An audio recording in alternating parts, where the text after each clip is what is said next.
बेटे अब सब बच्चों ने बेटा बड़े ध्यान से सुनना बेटे। बेटा प्लीज सब स्टूडेंट ने बड़े ध्यान से सुनना है।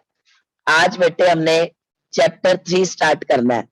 बेटा इसको क्या कहते हैं? That is periodic classification of elements. बेटे प्लीज बेटा सुनना, इस चैप्टर का नाम है पीरियोडिक क्लासिफिकेशन ऑफ एलिमेंट्स। बेटे क्या नाम है बेटे इस चैप्टर का? Periodic classification of elements. बेटा याद करो, तुम जब पिछले साल 10th में थे, तुमने इससे रिलेटेड बेटे चैप्टर पढ़ा हुआ बेटे, दैट इज पीरियोडिक क्लासिफिकेशन। इस चैप्टर में क्लासिफिकेशन का क्या मतलब होता है बेटे? क्लासिफिकेशन का क्या मतलब होता है बेटे? Grouping of grouping of grouping of different elements, grouping of different elements with the similar properties, grouping of different elements with the similar properties with similar properties, so that their study become easier बेटे, their study become easier। बेटा ध्यान से मेरी बात सुनना, जब कभी हम डिफरेंट एलिमेंट्स को बेटे एक साथ रखते हैं जिनकी प्रॉपर्टी सिमिलर है बेटे, तो उसको हम कहते हैं बेटे दैट इज क्लासिफिकेशन। बेटे अलग अलग आपके बेटे जो एलिमेंट है जिनकी प्रॉपर्टीज मैच करती है, उनको इकट्ठा कर देना बेटे ताकि उनकी स्टडी आसान हो जाए। उसको हम कहते हैं बेटे क्लासिफिकेशन। उसको हम क्या कहते हैं बेटे? क्लासिफिकेशन। ध्यान से सुन लो, डिफरेंट एलिमेंट्स को इकट्ठा कर देना जिनकी प्रॉपर्टी सेम है ताकि उनकी स्टडी आसान हो जाए बेटे, उसको हम कहते हैं दैट इज क्लासिफिकेशन। देखो बेटे, आपके डिफरेंट एलिमेंट है और उनकी प्रॉपर्टीज मैच करती है, उनको इकट्ठा कर दो बेटे ताकि उनको एक साथ हम स्टडी कर सके। इसे कहते हैं क्लासिफिकेशन।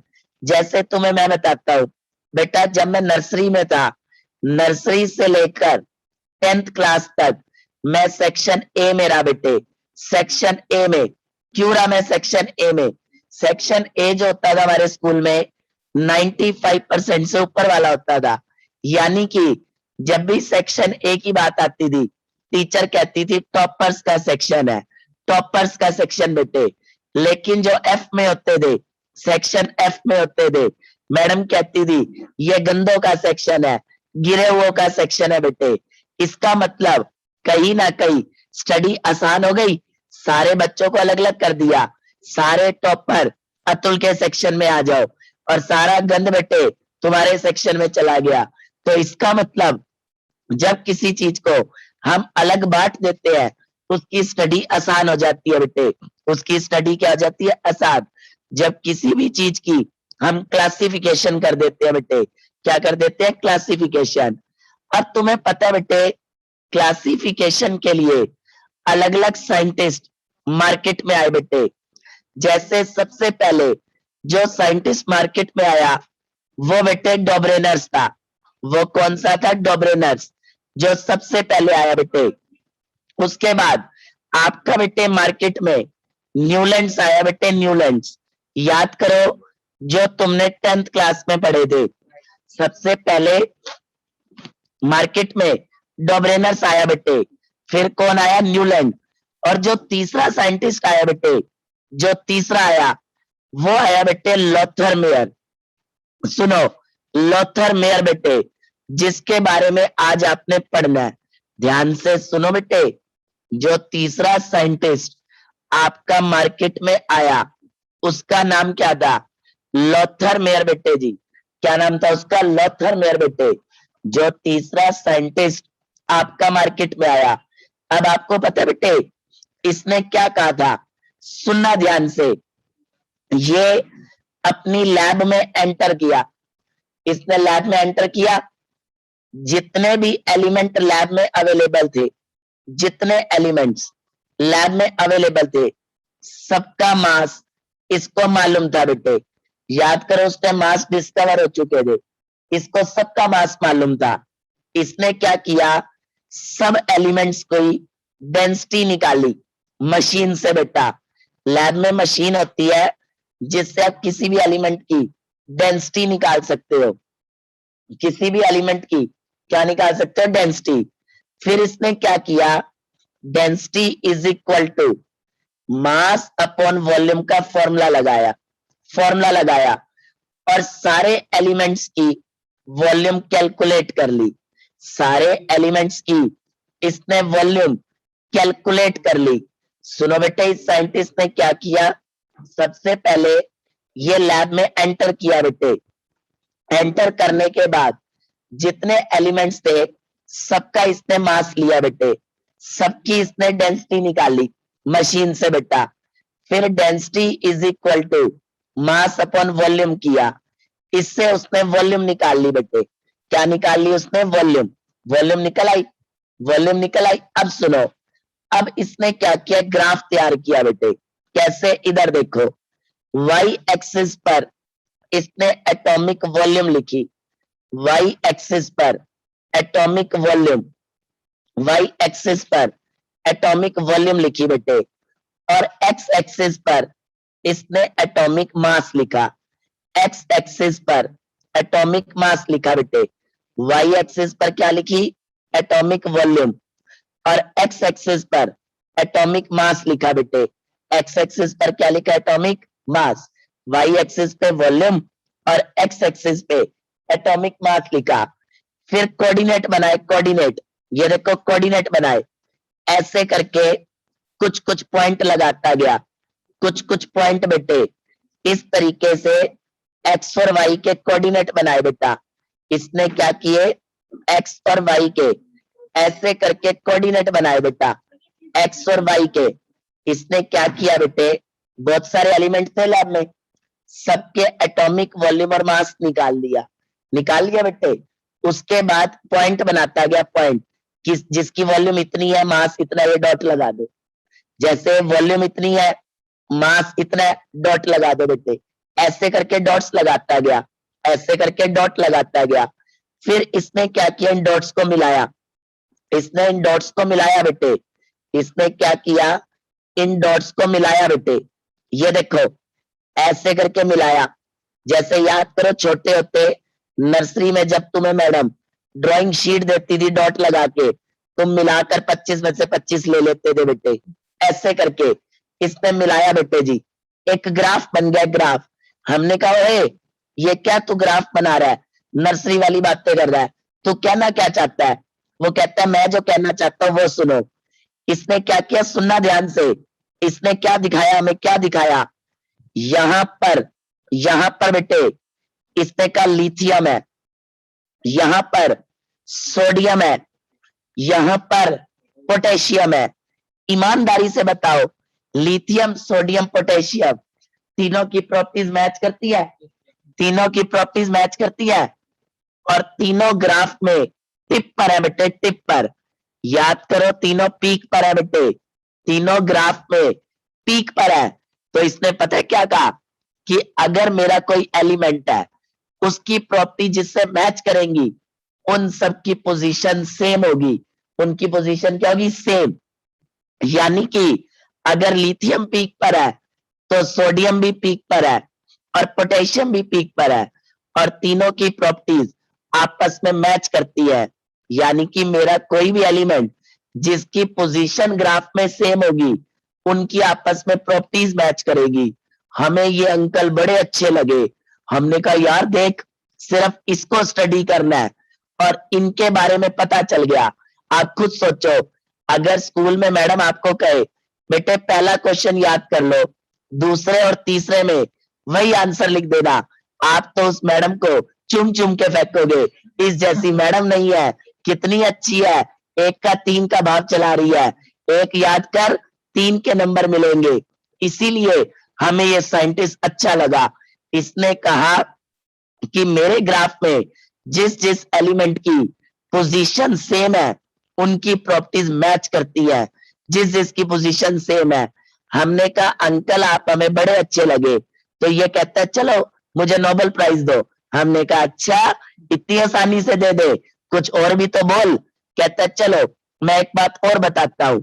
यहां पर इधर देखो बेरिलियम है, यहां पर मैग्नीशियम है, यहां पर कैल्शियम है बेटे, यहां पर बेरिलियम, मैग्नीशियम, कैल्शियम। याद करो तुमने फिजिक्स में एक बात पढ़ी होगी, किसी भी ग्राफ का ये वाला हिस्सा असेंडिंग होता है, असेंडिंग, इसको असेंडिंग पोर्शन कहते हैं, और इस वाले पार्ट को डिसेंडिंग कहते हैं बेटे। देखो ये खड़ा हो रहा है, खड़ा हो रहा है, खड़े होने का मतलब असेंडिंग, असेंडिंग, खड़ा होता है तो बड़ा हो जाता है बेटे, असेंडिंग। जब बैठ रहा है, देखो बैठ रहा है ग्राफ, तो डिसेंडिंग बेटे, डिसेंडिंग। अब खुद बताओ तुम्हें क्या नजर आ रहा है, बेरियम किस पर है, बेरियम किस पर है, डिसेंडिंग पर। मैग्नीशियम कहां पर है, डिसेंडिंग पर। कैल्शियम कहां पर है, डिसेंडिंग पर। तीनों की पोजीशन सेम और तीनों की प्रॉपर्टीज सेम, तीनों की पोजीशन सेम, तीनों की प्रॉपर्टीज सेम। इसका मतलब ये अंकल हमें फिर से बड़े अच्छे लगे, इन्होंने फिर आसान कर दिया। बेटे चौथा क्वेश्चन याद कर लो, पांचवे और छठे का आंसर सेम है, हमें बड़े अच्छे लगे। फिर इसने कहा चलो बेटा मुझे नोबेल प्राइज दो। हमने कहा सॉरी, इतनी जल्दी कैसे दे दे, एक और बताओ, एक और बताओ। ये कहता है चलो मैं एक और एक्सप्लेन करता हूं। हमने कहा करो जल्दी से। अब इसने क्या एक्सप्लेन किया, यहां पर फ्लोरीन है, यहां पर क्लोरीन है, ध्यान से सुनो, यहां पर फ्लोरीन, यहां पर क्लोरीन, और उसके बाद यहां पर ब्रोमीन बेटे जी, यहां पर आपका ब्रोमीन। अब हमें फिर अच्छा लगा, क्योंकि फ्लोरीन, क्लोरीन और ब्रोमीन तीनों की प्रॉपर्टीज मैच करती है, और तीनों कौन से ग्राफ पर है बोलो, असेंडिंग पर। याद है इसको असेंडिंग कहते हैं, जो खड़ा होता है उसको क्या कहते हैं, असेंडिंग। ये असेंडिंग होता है, देखो ये असेंडिंग है, असेंडिंग। ये क्या बेटे, असेंडिंग। और सच में इन तीनों की प्रॉपर्टीज मैच कर रही थी। हमें बड़ा अच्छा लगा कि इसकी ये बात भी हमें बड़ी जबरदस्त लगी बेटे, हमें इसकी ये बात भी बड़ी जबरदस्त लगी। फिर इस अंकल ने कहा अब मुझे नोबेल प्राइज दो। हमने कहा एक और। बेचारा कहता है नहीं सॉरी, अब और मुझे नहीं आता, मैं कोई अतुल सर थोड़ा हूं जिसको सारा कुछ आता हो।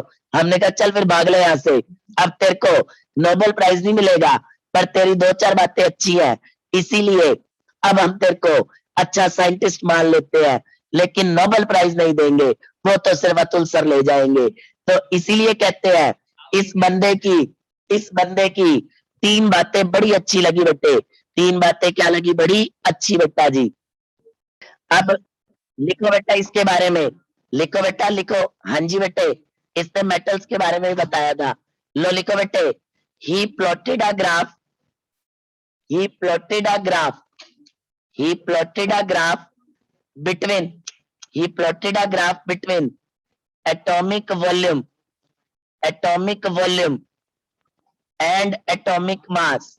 He plotted a graph between atomic volume and atomic mass, and he observed that he observed that he observed that बेटा इधर सुनो, the elements with similar position, the elements with similar position, with similar position, the elements with similar position occupy, occupy similar position bete, similar properties, sorry, the elements with similar properties, similar properties occupy similar positions, similar position on the curve beta ji, on the curve.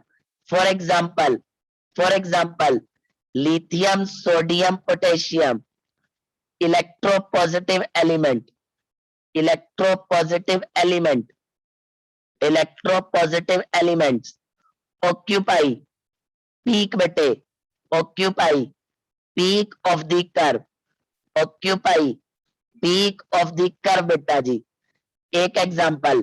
दूसरा beryllium, magnesium, calcium less electropositive, less electropositive, less electropositive, occupy, occupy descending portion बेटे, descending, मैंने बताया ना descending क्या होता है बेटे, जो नीचे की तरफ आ रहा होता है, डिसेंडिंग पोर्शन ऑफ कर्व बेटे, descending portion.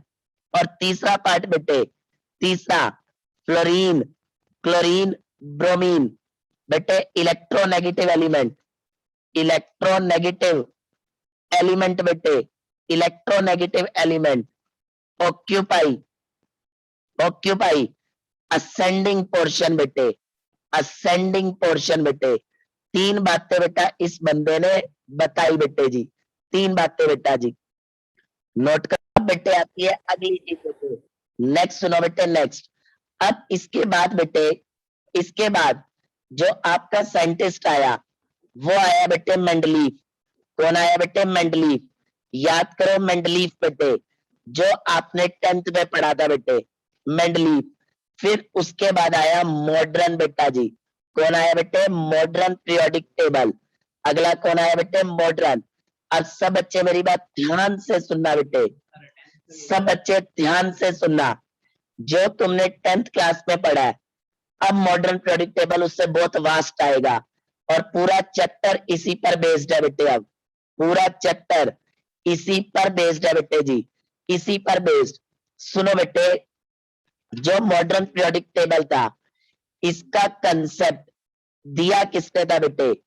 Concept given by Henry Moseley बेटा। आपका एक साइंटिस्ट था हेनरी मोस्ले, आपका उसने दिया था बेटे ये कंसेप्ट, हेनरी मोस्ले ने। किसने दिया था? हेनरी मोस्ले ने बेटा, इसका कंसेप्ट हेनरी मोस्ले ने दिया था। आपको पता बेटे, इससे पहले जितने साइंटिस्ट आए सब कह रहे थे कि एलिमेंट्स की प्रॉपर्टीज मास पे डिपेंड करती है, लेकिन इस बंदे ने कहा एलिमेंट की प्रॉपर्टीज एटॉमिक नंबर पे डिपेंड करती है। और आपको पता है बेटे, इसके दिमाग में एटॉमिक नंबर का कंसेप्ट कैसे आया? कैसे आया? क्या हुआ बेटे, ये एक बार अपने फ्रेंड को मिलने गया, वो एमबीबीएस एमडी था बेटे, और ऑर्थो का डॉक्टर था। ये उसके पास उसको मिलने गया तो उसने देखा उसके कमरे में लोग हड्डियां तुड़वा के आ रहे हैं बेटे, और वो सबको कह रहा है जाओ एक्सरे करा के आओ। और जब वो एक्सरे करा के आते, वो कहता तेरी हड्डी टेढ़ी हो गई है, तेरी हड्डी टूट गई है, तेरी हड्डी सरक गई है। उसने कहा आखिर ये क्या करवा के आ रहे हैं सारे, जिससे इसको पता चल रहा है हड्डी सरक गई है, हड्डी टूट गई है, हड्डी मुड़ गई है। इसने कहा इस नकली के पास बैठ के मैंने क्या करना है, दोस्ती गई भाड़ में, मैं जाता हूँ एक्सरे डिपार्टमेंट में, वहां जाके देखता हूँ हो क्या रहा है ऐसा जिसको देखकर ये पता चल रहा है हड्डी टूट गई है, हड्डी सरक गई है, हड्डी मुड़ गई है। उसने कहा मैं वहां जाकर देखता हूँ। जैसे वहां गया तो इसने देखा एक्सरे डिपार्टमेंट में एक आदमी क्या कर रहा था, जो भी आता उसको एक बेड के ऊपर लंबा डाल रहा था बेटे, एक स्टील का बेड था उस पर लंबा डाल देता बेटे, फिर लंबा डाल के उसके ऊपर मशीन ले आता बेटे, और मशीन में से रेज निकलती, और उस रेज से एक फोटो छप जाती बेटे। ये पता चल जाता इसकी हड्डी सरक गई है, हड्डी टूट गई है, हड्डी बेटा मुड़ गई है। इसने कहा आखिर ये एक्सरे क्या चीज है, एक्सरे क्या चीज है। उसका ना दिमाग ठनक गया, क्योंकि वो साइंटिस्ट था तो दिमाग तो ठनकना था। वो वहां से अपने घर की तरफ मुड़ गया, और उसका दोस्त बुलाता रहा, उसको कहता चल पीछे वाले, मैं अब किसी जरूरी काम से जा रहा हूँ। घर जाके कहता है अपनी फैमिली को मैं जा रहा हूँ लैब के अंदर, मुझे अब 2-4 महीने बुलाना मत।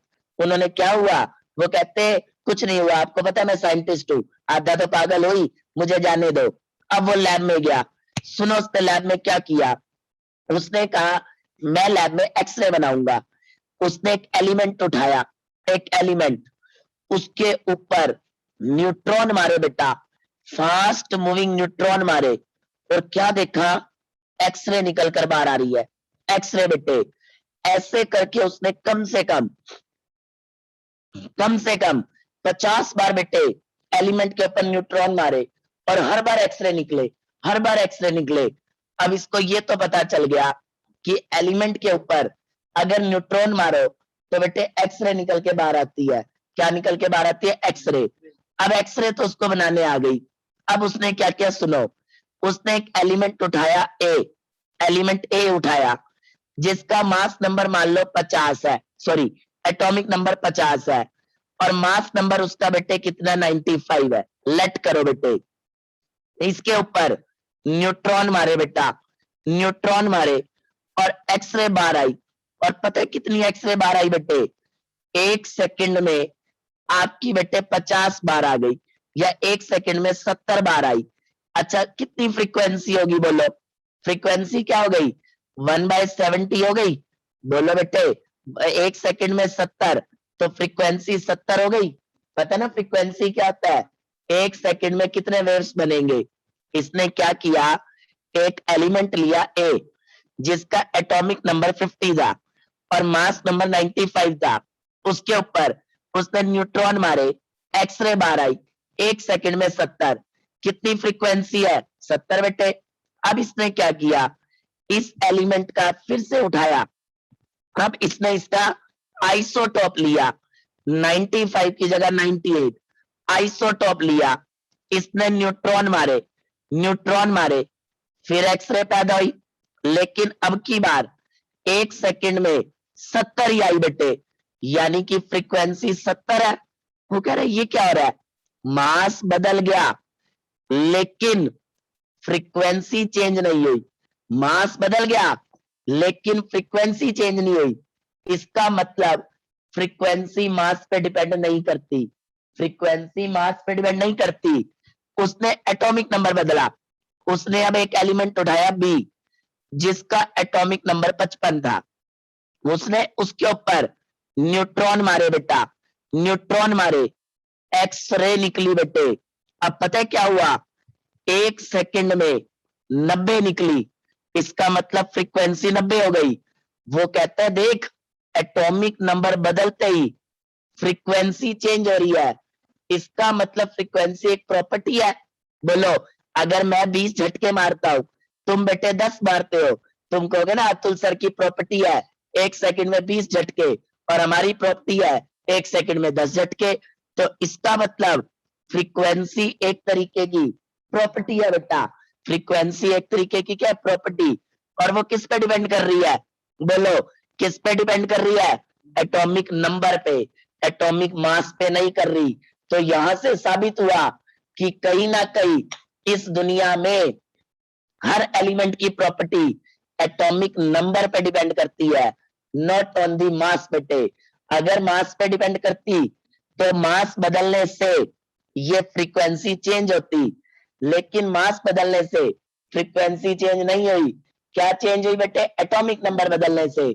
इसका मतलब हर एलिमेंट की प्रॉपर्टी किस पे डिपेंड करती है? एटॉमिक नंबर पे बेटे।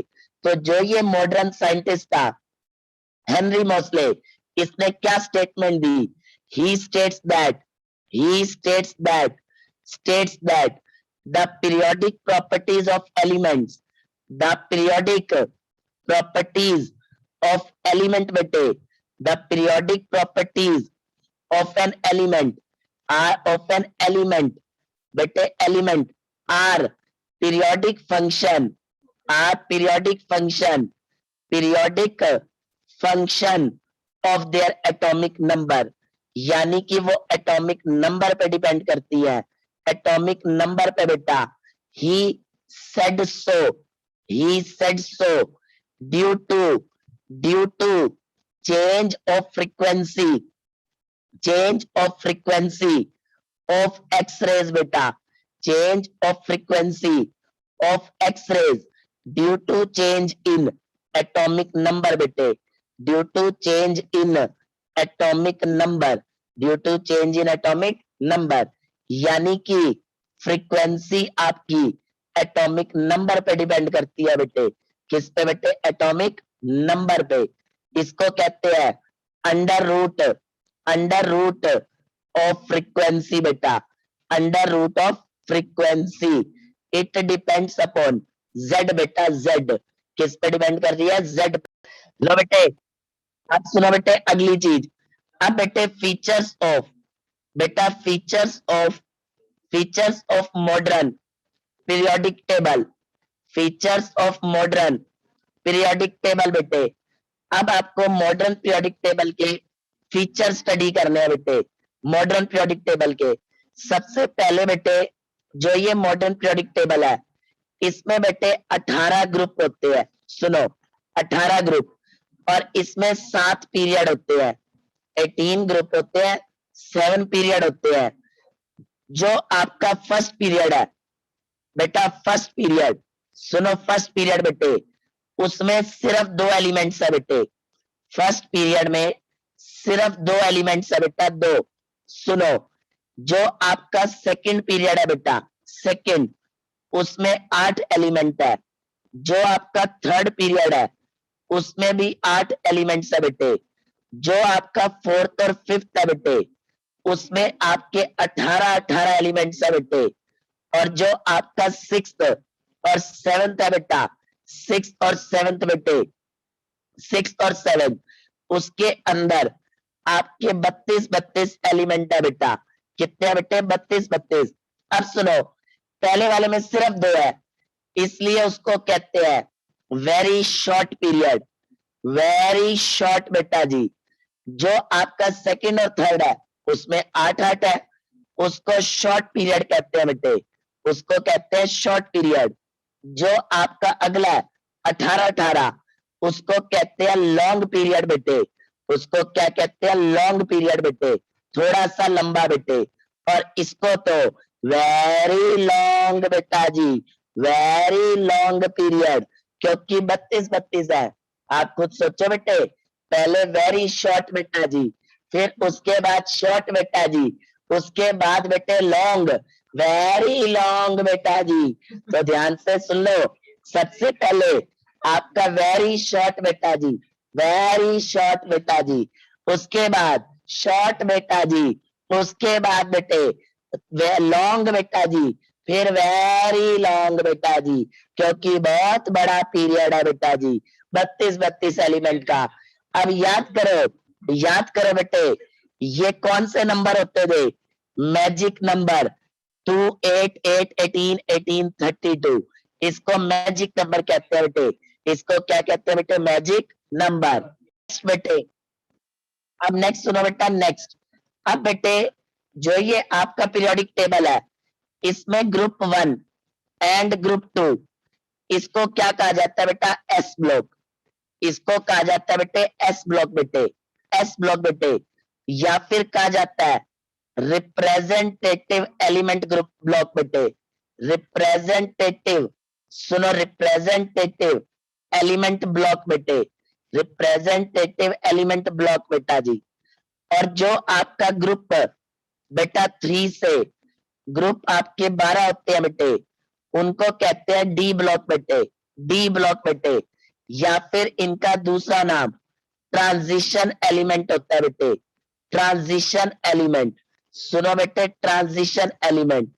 और जो आपका ग्रुप 13 से ग्रुप 18 होता है बेटे, उसको कहते हैं पी ब्लॉक बेटा, पी ब्लॉक बेटे जी। इनको भी कहते हैं रिप्रेजेंटेटिव बेटे, रिप्रेजेंटेटिव एलिमेंट्स, इनको भी रिप्रेजेंटेटिव एलिमेंट्स कहते हैं बेटे। उसके बाद एक आपका एफ ब्लॉक होता है बेटे, एफ ब्लॉक बेटे, एफ ब्लॉक, जिसको अलग से रखा हुआ बेटे, सेपरेटली रखा हुआ बेटे, सेपरेटली बेटा जी, इसको अलग से रखा हुआ है। इन्हें कहते हैं इनर, इनर अर्थ रेयर एलिमेंट्स, इनर अर्थ रेयर एलिमेंट्स बेटे जी, इनर अर्थ रेयर एलिमेंट्स, इनको क्या कहते हैं? इनर अर्थ रेयर एलिमेंट्स बेटा। बेटे सुन लो, इनको बेटे हम क्या कहते हैं? लेंथेनॉइड्स और एक्टिनॉइड्स बेटा, लेंथेनॉइड्स और एक्टिनॉइड्स बेटा जी, सुन लो। और ये नेचर में सबसे कम है बेटा, सबसे कम, in nanogram, they are found in nanogram. इसीलिए साइंटिस्ट इनकी स्टडी बड़ी सोच के करते हैं, खत्म ना हो जाए बेटे। इन पे इतने टेस्ट नहीं कर पा रहे हम, they are in nature in nanogram बेटे, नैनोग्राम।